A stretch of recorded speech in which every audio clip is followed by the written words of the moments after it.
Pequena formação litúrgica para músicos, vamos tratar de um músico muito especial na liturgia, que é precisamente o organista, no exercício da sua arte em contexto litúrgico. O que é que isso tem de próprio, o que é que isso tem de especial? Para começar, nada melhor do que começar com as palavras de dois grandes organistas e também dois grandes compositores, mais ou menos contemporâneos, no último quarto do século XIX, na última metade do século XIX, mais precisamente, 1820, 1830, Camille Saint-Saëns viveu mais tempo que Jacques-Nicolas Lemons, mas são mais ou menos da segunda metade, mais propriamente, do século XIX. E então, Jacques-Nicolas Lemons dizia: o organista pode possuir a fecundidade de Mozart, a ternura de Weber, a força de Bach ou o gênio de Beethoven. Mas se Cristo não palpita e vive nele,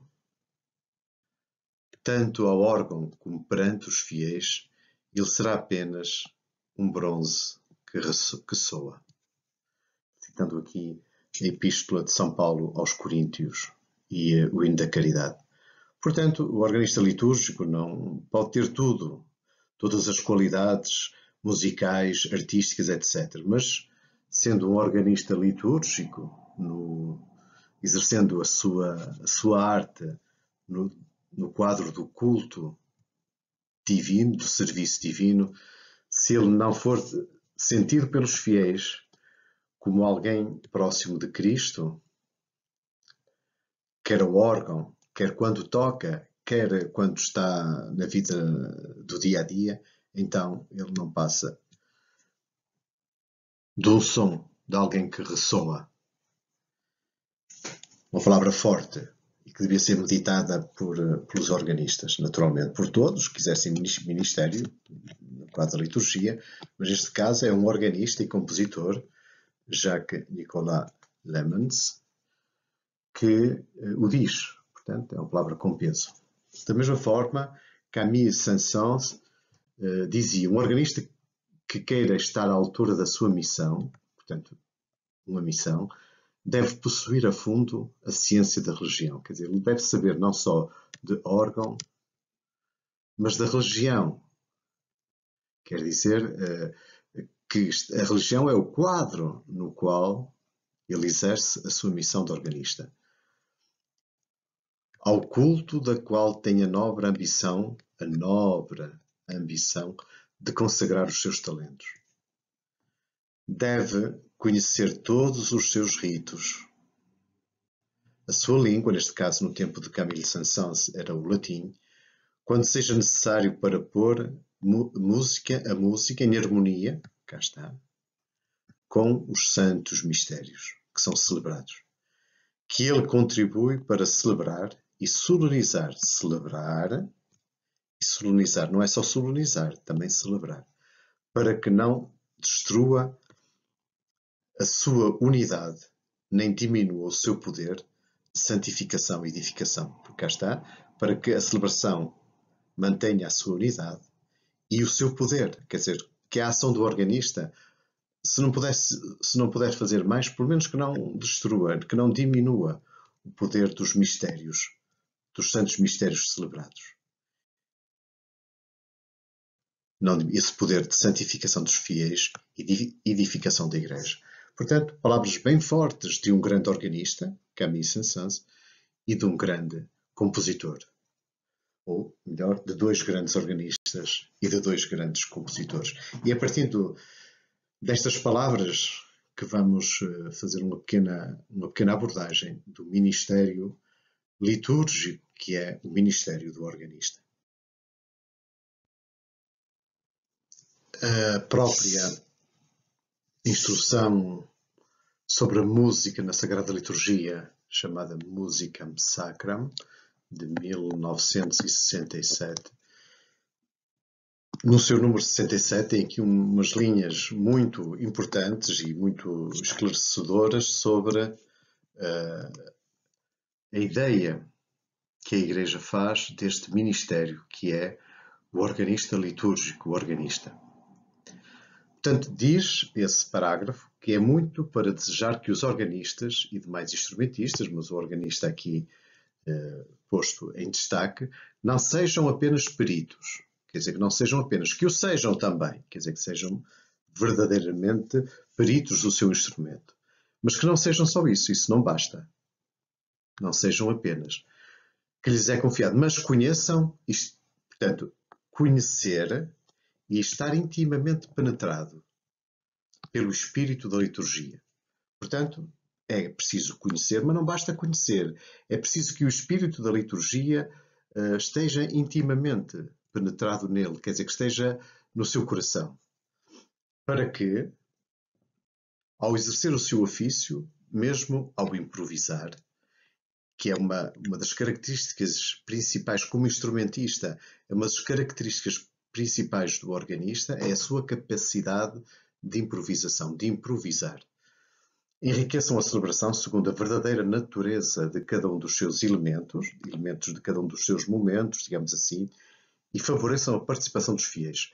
Portanto, os fiéis, o papel do organista em relação aos fiéis é favorecer a sua participação. Os fiéis não são os espectadores ou os ouvintes do concerto do organista.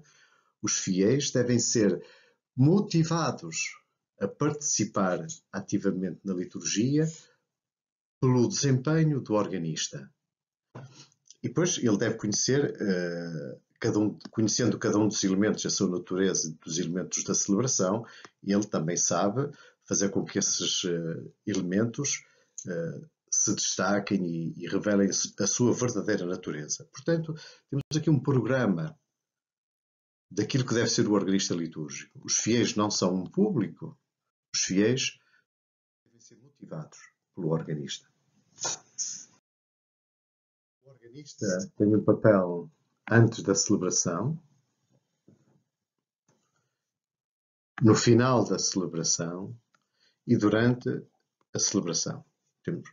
Distinguimos estas duas coisas. Antes da celebração, ele prepara, tocando, ele vai fazendo com que as pessoas entrem no espírito da celebração, se é uma celebração de um tempo mais festivo, de um tempo mais penitencial, o que seja, ele começa a tocar antes da celebração começar propriamente com a procissão da entrada. Ele prepara este espírito, prepara para o cântico da entrada também, através do seu tocar, da sua improvisação ou da peça que ele escolhe. Portanto, temos esta preparação da celebração. Ele prepara, ele começa antes de toda a gente, propriamente. Assim acontece também no fim. Ele prolonga a festa, prolonga o espírito da celebração por aquilo que as pessoas vão saindo e ele toca dentro do espírito da celebração. Ou a peça que escolhe está enquadrada nesse espírito, ou até improvisando sobre temas da celebração. E, durante a celebração, ele estabelece a transição entre partes. Por exemplo, entre a liturgia da palavra e a liturgia eucarística, temos aqui este momento do ofertório, que é um momento mais de transição, portanto, e ele pode, nesse momento, também tocar, estabelecendo esta ligação entre uma parte e outra. Faz uma ponte, estabelece uma ponte sonora, uma ponte musical entre uma parte da liturgia eucarística da palavra e a liturgia eucarística. Portanto, daqui vemos já a importância deste ministério. Ele prepara, está antes, ele prolonga, ele está depois, ele está durante, também estabelecendo a unidade, de certa forma, entre as diversas partes da celebração. Na celebração ainda, ele estabelece, portanto, a ligação entre diferentes partes. Temos aqui, por exemplo, no fim da aclamação, no fim do Evangelho, da proclamação do Evangelho, a Assembleia responde, depois do diácono dizer palavra da salvação. Toda a gente, glória a vós, Senhor. Acompanhado pelo órgão, esta aclamação, este grito da Assembleia, e depois o órgão pode, partindo desta aclamação, fazer um pequeno interlúdio que vai ligar esta parte, a leitura do Evangelho e a sua aclamação final, ao momento da homilia. Ao momento da homilia. Portanto, estabelece esta ligação através de um momento musical. Que, se for articulado com o celebrante, imaginemos que há um cântico de comunhão que é escolhido em função até da homilia. Esta ponte musical pode ser feita de forma a evocar já na Assembleia o cântico que vai ser o cântico de comunhão, que depois vai ser explorado de uma maneira mais intensa ou menos durante a homilia, ou até o cântico de entrada, ou até o salmo responsorial, por exemplo. Portanto, esta ponta pode ser não apenas musical, mas pode ser já de certa forma temática, introduzir a temática da homilia através da música. Depois também ele pode ser um elo de ligação entre músicas. Imaginemos que há comunhão, sendo a comunhão um bocado mais longa que o costume, há duas peças, cantam-se dois cânticos de comunhão. E entre um e outro, aquilo não basta terminar um e começa outro, mas o organista pode fazer a transição tonal, de uma tonalidade para outra, a transição temática de um tema para outro, etc. Ele pode estabelecer essa ligação de maneira que se perceba menos que são dois cânticos diferentes. Eles são naturalmente percebidos como tal, mas estabelecendo uma ponte entre um e outro torna a transição menos bruta, menos radical. Não há um corte, há um cântico que termina e o órgão faz a transição para o início do outro cântico. Portanto, ele é um elo de ligação. Ele pode estabelecer, pela sua arte, um cimento que une toda a liturgia. Isto aí é que se vê a qualidade de um verdadeiro organista litúrgico. Não é só aquele que sabe tocar peças, que é virtuoso, que usa uns acordes muito elaborados, mas é aquele que consegue ser, muito discretamente, não é preciso ser um virtuoso até, mas consegue ser um cimento em toda a liturgia. O órgão e o organista têm também um papel muito grande no favorecimento da escuta da palavra. Antes da escuta da palavra, ele prepara esse acolhimento. Por uma peça de órgão, por exemplo, que, como eu dizia, que prepara para a escuta da homilia ou do próprio Evangelho, ele induz um espírito de escuta. No final da escuta da palavra, ele pode prolongar essa escuta através de uma breve peça de órgão, uma breve improvisação. Durante a escuta da palavra, isso quando a palavra é musicada, a palavra está em música, pelo seu acompanhamento, ele reforça essa mensagem que é cantada. Ela torna-se mais vigorosa, mais penetrante no coração. Portanto, as intervenções do órgão estão ao serviço desta palavra, da palavra de Deus, da palavra da salvação. Antes, preparando a sua escuta, depois prolongando essa escuta e durante, reforçando a mensagem que é proclamada. Para ilustrar esta função do organista e do órgão na música litúrgica, que tem a ver com o antes da música, o durante a música coral, cantada, quero dizer naturalmente, e posterior à música, vamos ver aqui um exemplo muito ilustrativo de um grande compositor, Mozart. Não era preciso a expressão grande compositor é quase redundante, é mesmo redundante quando se fala de Mozart, naturalmente, e uma peça das mais brilhantes da história da música, o Ave Verum. E temos aqui a introdução que Mozart escreveu. A introdução, o prelúdio, um pequeno prelúdio. São apenas dois compassos. São apenas dois compassos, muito simples, quase que nem se pode falar de um prelúdio, é uma pequena introdução, mas um prelúdio maior deve ter estas características também. Primeiro, ele estabelece com clareza a tonalidade, através desta nota pedal no baixo, que diz qual é a tonalidade, e estabelece ali para que quem vai cantar a seguir esteja firme. Ele estabelece o quadro tonal ou modal no qual a peça se vai desenrolar. E para ajudar quem vai cantar a seguir.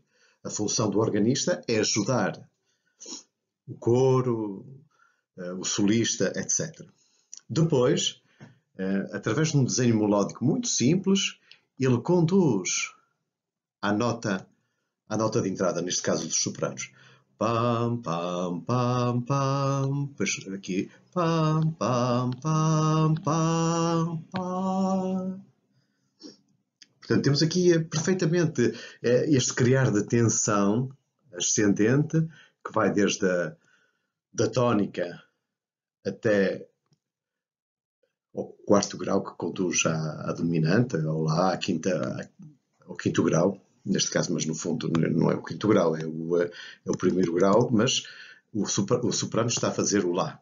Portanto, esta melodia da entrada, desta introdução, vai do Ré ao Lá, precisamente para ajudar o soprano a pegar aqui na nota com clareza e com a vontade.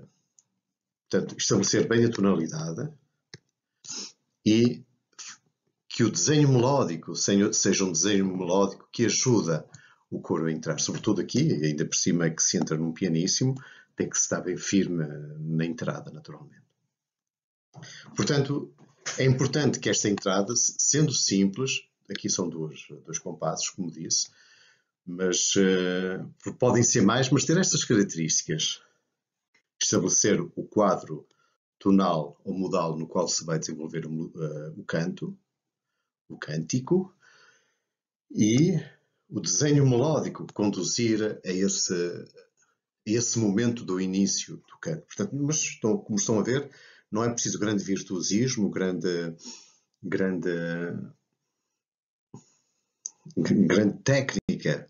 E o organista também tem que saber ser simples naquilo que faz. Não precisa de querer mostrar que é um grande virtuoso em tudo aquilo que faz. Podemos ver assim como com poucos recursos técnicos, com pouca ousadia virtuosa, se pode fazer uma boa introdução, algo que o próprio Mozart, que era capaz do maior brilhantismo, se contém para ajudar quem canta. Também na mesma peça temos um pequeno interlúdio de 3, 4 compassos. Falta aqui a parte final, um pequeno arpejo, que não é propriamente um interlúdio no sentido, não é uma peça não é um momento mais desenvolvido, é uma ponte entre duas partes, entre o Cruce pro Homine e o Cuius Latus. Mas mesmo aqui vemos como Mozart, com poucos recursos, de maneira muito simples, ele estabelece uma ponte entre este acorde final aqui desta parte e o início da próxima. Ele retoma aqui um tema que já foi dito atrás, que já foi tocado atrás, portanto vemos o interlúdio, uma das regras do interlúdio é precisamente usar material que vem de trás e anunciar material que vem a seguir, e aqui também, ele depois na maneira como termina aqui, que não vem aqui nesta imagem, ele faz o arpejo que permite ao coro entrar com segurança no quinto grau da tonalidade no qual o cântico se desenvolve. Vemos desta maneira a forma como Mozart pede ao organista que toque de uma forma muito contida, sem, sem ser ele a vedeta daquele momento musical, porque a peça é uma peça coral. Portanto, o coro é que está a ser o personagem principal do ponto de vista musical. Portanto, o organista deve saber conter-se e não querer ser sempre a estrela do momento e de todos os momentos. Isso tanto se vê do ponto de vista da escrita, daquilo que se toca, ou até do ponto de vista da escolha da registração, uma coisa mais simples, mais para ajudar mesmo, e apenas para ajudar quem canta. Na mesma peça, a parte final, portanto, temos o organista que está antes, com o prelúdio, que está durante, com o interlúdio, e que está depois, com este pós-prelúdio, este momento final. E vemos como também, no fundo, o que é que pede ao órgão, o que é que Mozart pede ao órgão que faça, que desenvolva um bocadinho mais a cadência. Pouco mais. Uma cadência perfeita, quinto grau, primeiro grau. E muito simples, tudo muito simples. Tudo muito simples. Na história da música conta-se que os compositores passaram a escrever as codas das peças de piano que eles escreviam, porque muitas vezes essas codas eram deixadas à liberdade do intérprete, e eles passaram a escrevê-las porque muitas vezes os pianistas desenvolviam de tal forma as codas que desvirtuavam completamente a peça que o compositor tinha escrito. Portanto, eles começaram a escrevê-las. Há sempre essa tendência fazer simples, fazer uma coisa muito simples, a tendência de prolongar, fazer uns brilharetos quaisquer, fazer uns arpejos, umas escalas ascendentes e descendentes. Não, fazer simples. Fez a cadência, o canto fez a cadência aqui, e como para prolongar e preparar e dar um tom mais meditativo ainda, o órgão prolonga esta cadência e reproduz-la, quase vai reproduzi-la. De uma forma muito simples, mas se for bem tocado, resulta perfeitamente e não é preciso mais.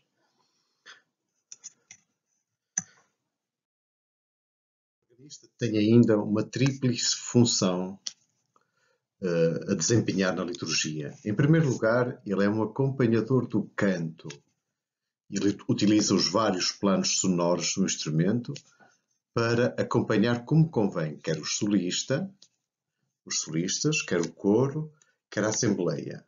Não se acompanha um solista da mesma forma que se acompanha o coro ou a assembleia. A massa sonora é diferente, portanto, ele tem que utilizar os diversos planos sonoros. Ele ajuda a distinguir os diferentes ritos ou momentos da celebração. A maneira como ele toca um cântico de entrada, não é, ou que introduz o cântico de entrada, não é a mesma forma como ele introduz o ato penitencial. Ter isto muito bem presente. Não é? Ele sustenta o canto, dá-lhe corpo, dá-lhe uma base sólida, faz respirar os ritmos utilizando os registros adequados para cada canto. Não é? Depois, muito importante, ele é intérprete das obras do repertório para órgão, obras que ele estuda, que ele aprende e com as quais ele enriquece também a Assembleia, que as ouve, que ouvindo ganha cultura musical, ele conhece os diferentes tempos litúrgicos e as diferentes peças para os diferentes tempos litúrgicos. O repertório de órgão é vastíssimo e há peças características de cada tempo litúrgico. Portanto, ele sabe fazer isso, sabe escolher uma coisa que seja adequada. E assim favorece a educação do povo cristão. Favorece de uma forma ativa, pela escuta, pela maneira como ele educa o ouvido das pessoas, interpretando peças de qualidade de grandes autores. Depois é um improvisador. E aqui temos uma característica muito própria do organista litúrgico, porque ele é chamado a intervir em momentos que ele não sabe se vão ser longos, se vão ser curtos, se vai demorar por exemplo, incensar o altar. Se ele tem que acompanhar esse momento ritual, esse rito com uma peça de órgão, ele não sabe se esse momento vai demorar 1 minuto, 2 minutos, 2 minutos e meio, 3. Portanto, ele tem que ter a capacidade de improvisar e estar sempre atento ao desenrolar do rito para que a sua improvisação o acompanhe e acompanhando o enriqueça. Depois ele introduz o cântico com um prelúdio, como já vimos, de uma forma simples ou mais desenvolvida, mas está no seu engenho de improvisador, da forma como introduz. Ele prolonga com o pós-lúdio, um cântico, portanto, também está no seu engenho de saber prolongar de forma discreta, de forma adequada. Um cântico que terminou cedo demais, por exemplo, de novo, o exemplo do ofertório, o cântico já terminou, mas ainda há um tempo que está ali para preencher, digamos assim, e pode fazer um pós-lúdio que preenche esse tempo. E é improvisando, porque no momento não se sabe, que antes da celebração não se sabe quanto tempo vai ser, quanto tempo não vai ser. Portanto, não se pode preparar propriamente uma peça. E também ele permite dar respiração ao canto, fazendo pequenos interlúdios entre estrofes, etc., para que o coro possa respirar, para estabelecer pontes entre vários cânticos num mesmo momento. Também ele comenta. Imaginemos que depois do Evangelho, entre o Evangelho e a homilia, ele pode fazer um pequeno pós-lúdio que pode funcionar quase como um comentário do texto que foi escutado. Conduz ao silêncio, muito importante. Ele saber ser pedagogo do silêncio. Quando a peça está a terminar, ele que a termine de forma que depois haja um silêncio. Haja um silêncio de louvor, um silêncio de meditação. O órgão tem uma função de convidar. Esta função é muito importante. Ao longo da celebração, é o órgão que faz arrancar os diversos cânticos. E aqui ele tem um papel fundamental. E se ele fizer mal este convite ao canto, o canto dificilmente sai bem depois. Isso é feito de diversas maneiras. Um grande prelúdio para um cântico de entrada ou de ação de graças. Como eu dizia, o órgão pode começar a tocar vários minutos até antes do início da celebração.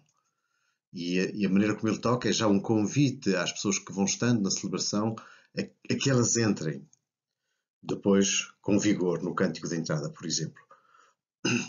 Uma frase melódica antes do refrão do salmo, essa frase melódica que permite ao solista entrar na melodia do salmo, do refrão do salmo, 3 ou 4 acordes para o Aleluia, uma introdução mais ligeira, mas mais festiva, é um Aleluia, uma aclamação, portanto, 3 ou 4 acordes que deem bem esse impulso e introduzam a tonalidade, etc.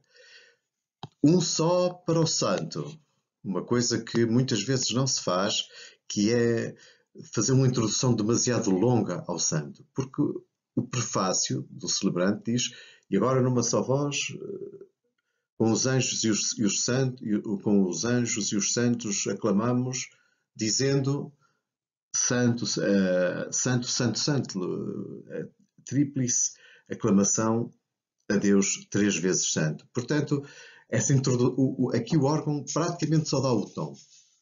Não pode ser uma introdução demasiado longa, não pode ser mais que um compasso. 2 ou 3 acordes no máximo, para dar o tom e introduzir um bocadinho a melodia. Portanto, a introdução, o convite ao santo é o convite mais breve da celebração. Ele dá o ritmo, ele dá o andamento. Pela maneira de fazer o convite, o órgão convida a Assembleia a cantar, solicita, chama, interpela ao canto. O órgão tem a função de colocar a Assembleia em estado de desejo de celebrar cantando. Portanto, as pessoas não foram lá para ouvir o órgão, foram para celebrar, e o órgão deve convidá-las a entrar nessa celebração cantando. O órgão tem também uma função de estimular a Assembleia, através de um pequeno interlúdio, às vezes, fazer entre uma estrofe e outra. O interlúdio deve fazer com que, se calhar, o cântico que estava a perder vigor, retome o seu vigor. Portanto, o papel do órgão é primordial para que uma Assembleia se mantenha viva, mantendo o andamento, ou até lembrando esse andamento para que as coisas não morram, não desfaleçam. Portanto, o órgão estimula de novo a Assembleia. O órgão tem ainda uma função de amplificar. O órgão dá volume. Ele permite que o que se passa na Assembleia atinja uma dimensão espiritual, festiva, mais alta, mais larga, mais ampla. Dá esse volume à celebração. No que respeita ao canto, ele faz com que o canto seja amplificado também pelas suas harmonias. Ele dá harmonias a uma linha melódica. Ele acrescenta timbres pelos diversos registros e até, às vezes, acrescenta volume através de uma progressiva registação, quer dizer, que vai aumentando em volume, em registros cada vez mais cheios, por exemplo, ou então juntando um discante, um contracanto, uma voz superior, ou então passagem de harmonia para um registro de recitativo, dando um suporte maior. Portanto, há toda uma forma de amplificar o canto que cabe ao órgão fazer. Não para o tornar pomposo, mas dando-lhe expressão artística e dando-lhe riqueza. E o organista é também um sustentáculo. Ele sustenta. O órgão dá ao canto e ao rito um apoio, uma base. A harmonia e o ritmo são, assim, fisicamente, pelo material sonoro, um sustentáculo do ato litúrgico. Ele apoia, dá um apoio. Há ali qualquer coisa de sólido que sustenta o rito, desenrolar da ação litúrgica. E assim podemos praticamente dizer que é algo físico, o som que suporta o espiritual, o metafísico, o espiritual. E o órgão tem essa função. Ele ajuda a que o canto não deixa, não descaia, ajuda a manter o ritmo, a regularidade, e o organista tem que estar sempre atento a que isso realmente aconteça, a que essa sustentação realmente se dê. Porque às vezes é desagradável ver um organista que, em vez de ajudar o coro pelas suas harmonias, em vez de o ajudar a manter o tom, por exemplo, o desajuda. E no ritmo, às vezes, em vez de ser o coro que arrasta, é o organista que arrasta e o coro que vai atrás arrastando também, e aquilo, pronto, torna-se penoso de ouvir. Deve enriquecer o canto. Enriquecer porque lhe acrescenta ingredientes, digamos assim. E acrescenta-lhe, por exemplo, harmónicos, quer na região grave, quer na região aguda, que vão desde os 32 pés até os 2 pés, por exemplo, acrescentar agudos ou acrescentar graves. Acrescenta, como vimos, também timbres diferentes. Ele dá ao prato, como na culinária, acrescenta vários ingredientes. Não ficamos só com uma coisa, mas várias coisas, vários temperos. Todavia, há que notar que o órgão não deve acompanhar sempre. A voz nua também é liturgicamente necessária por vezes. Portanto, ele não tem que acompanhar tudo a todo momento. Mas, quando acompanha, ele deve acrescentar sempre alguma coisa ao canto. Não? Às vezes, de uma forma muito discreta, ser apenas um sustentáculo da tonalidade, para que o coro ou a assembleia ou o solista não baixe um pequeno recitativo, um fundo bastante discreto. Mas ele enriquece, deve enriquecer sempre. Depois ele tem uma missão também de ilustrar. Ele deve ilustrar no sentido de tornar belo, tornar lustroso, tornar brilhante, como aqui um homem que doura um pedaço de madeira. As celebrações são sempre as mesmas, mas elas também são sempre diferentes. E o organista deve, pela sua improvisação, pelas peças que escolhe, etc., tornar a cada celebração mais bela ou de uma beleza diferente de celebração para celebração. Ele não precisa tocar sempre as mesmas peças, tocar sempre as mesmas introduções, etc. E torna, assim, fazendo assim, torna cada celebração irrepetível, diferente. Deve também cumprir no sentido de fazer com que as coisas aconteçam no tempo em que devem acontecer. Por exemplo, uma litania, uma ladainha, acompanhá-la, nesse acompanhamento o organista deve fazer com que a resposta venha sempre no tempo certo. E por isso ele às vezes tem que antecipar, chegar antes da hora para estar no momento certo, para que a Assembleia esteja no momento certo. Por exemplo, Kyrie eleison, Kyrie eleison. A nota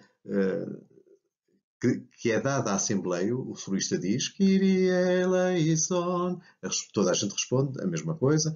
Kyrie eleison. Por exemplo, o organista está a acompanhar o solista de uma forma muito discreta, depois para entrar à Assembleia ele deve entrar um bocadinho antes do tempo certo para que a Assembleia entre no tempo certo.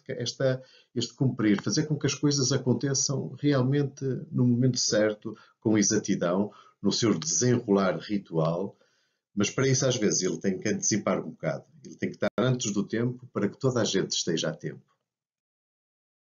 Apresentamos aqui um conjunto de 10 pontos, quase que poderíamos dizer que são os 10 mandamentos do organista litúrgico, e muito sumariamente, algumas coisas já dissemos, mas coisas que é importante ter em conta. Em primeiro, o organista possui uma competência musical mínima e um domínio técnico suficiente do seu instrumento para introduzir e acompanhar os cânticos da celebração. Uma competência musical mínima e o domínio técnico do seu instrumento. O seu instrumento é um instrumento complexo, não é uma flauta ou um rec-rec, digamos assim, peço desculpa por estes instrumentos, mas o órgão é um instrumento complexo, com a quantidade de registros, de acoplamentos entre teclados e etc. É um instrumento complexo. Portanto, é importante que ele o conheça. Depois ele reconhece detalhadamente e em profundidade o desenrolar da ação litúrgica, tem uma competência litúrgica necessária, os momentos em que intervém, com precisão, saber quando intervém. Não precisa ter alguém que lhe diga agora. Não é? Ele deve saber quando intervém. Não é? Às vezes vêm pessoas tocar em casamentos, fazendo parte de grupos que não sabem quando é que tem que tocar, alguém lhes tem que dizer. Ele sabe tomar iniciativas e está vigilante para fazer face aos imprevistos. Acontece sempre. Está previsto um cântico, mas de repente o cantor enganou-se e pegou noutra folha e começa outro canto. Ele tem que estar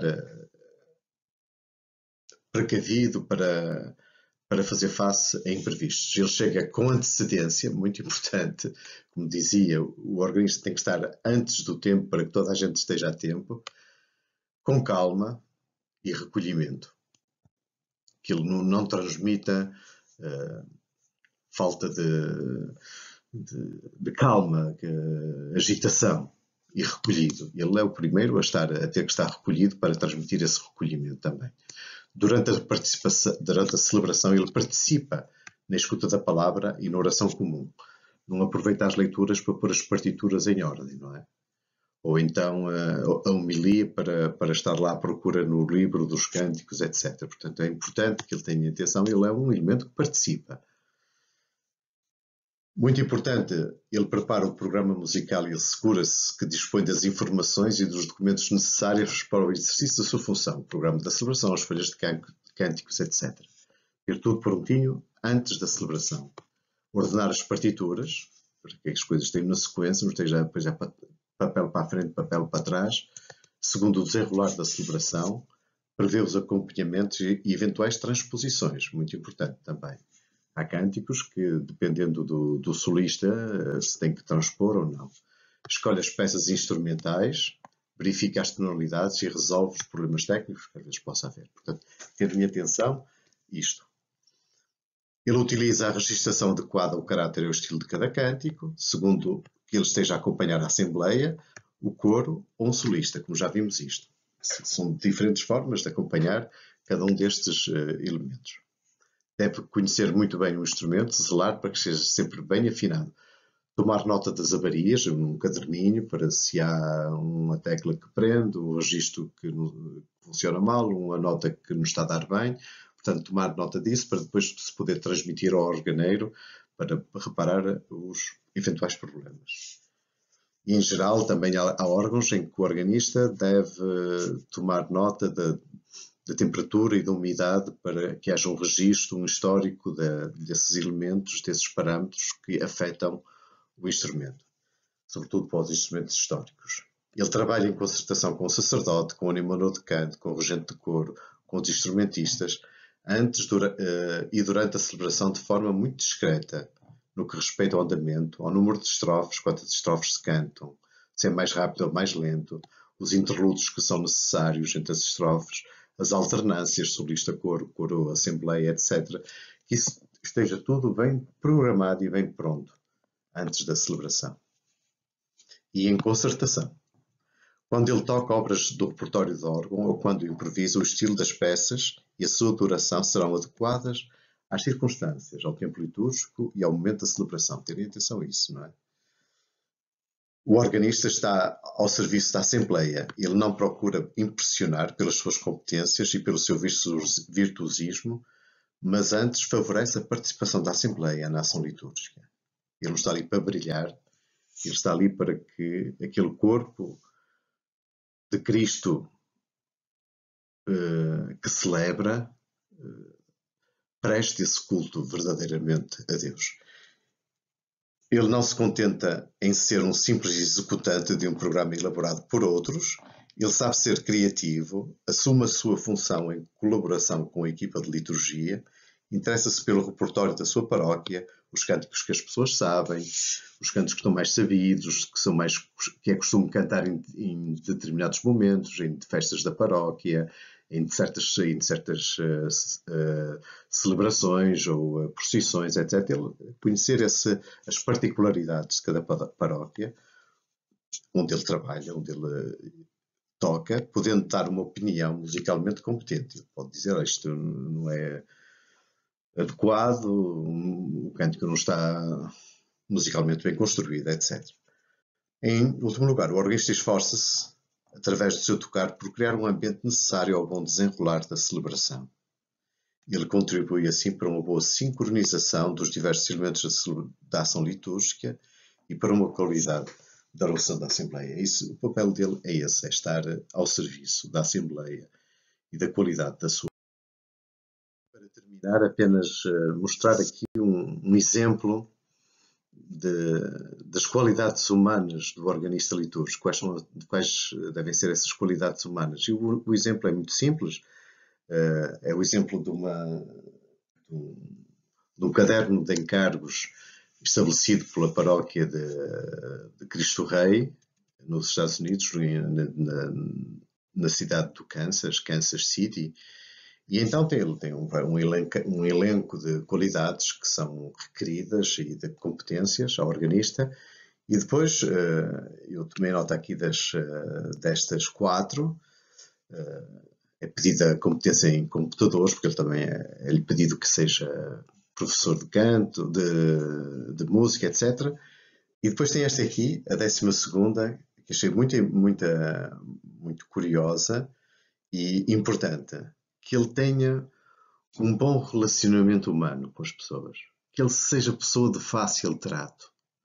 É uma qualidade muito importante. O organista tem que trabalhar com o presidente, com o sacerdote, com o pároco, com o diretor de coro, com os solistas, às vezes com as famílias quando é para organizar um casamento, com os noivos, com as pessoas de um funeral onde ele toca. Ele tem que lidar com muita gente e tem que ser uma pessoa que seja de fácil trato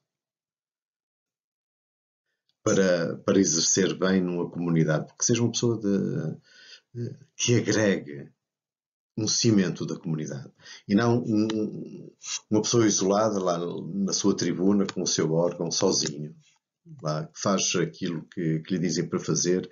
Não, tem que ser uma pessoa rodeada de outras pessoas e que se sinta bem nesse trabalho de relacionamento com outros e que esse relacionamento seja um bom relacionamento. Depois, a habilidade em organizar e administrar as coisas, o que tem que ser feito, de uma maneira pontual, que seja uma pessoa com quem nós contamos que está a horas para as coisas. Não é? E depois, neste caso, pede que eventualmente saiba espanhol, tendo em conta certamente que a comunidade a comunidade paroquial tem uma comunidade que fala espanhol importante. Pronto, se ele, neste caso, é-lhe pedido também isto, mas sobretudo que não seja um solitário, mas que seja uma pessoa agregadora. A liturgia é a ação de um povo. É a ação de um povo. Não é o espaço onde isoladamente as pessoas podem ou não intervir e mostrar a sua arte. Não. Ele pode mostrar a sua arte, naturalmente, mas nunca esquecer que o organista litúrgico, não digo um organista do concerto, o organista litúrgico deve ser uma pessoa que se relaciona bem, que tenha um fácil trato. A frase, que é muito parecida à frase que usava Bach para o seu trabalho de compositor, de organista, é que tudo seja feito para a glória de Deus e só para Deus, não com outros objetivos. Que o trabalho de um organista seja o trabalho do membro de um corpo que dá glória a Deus.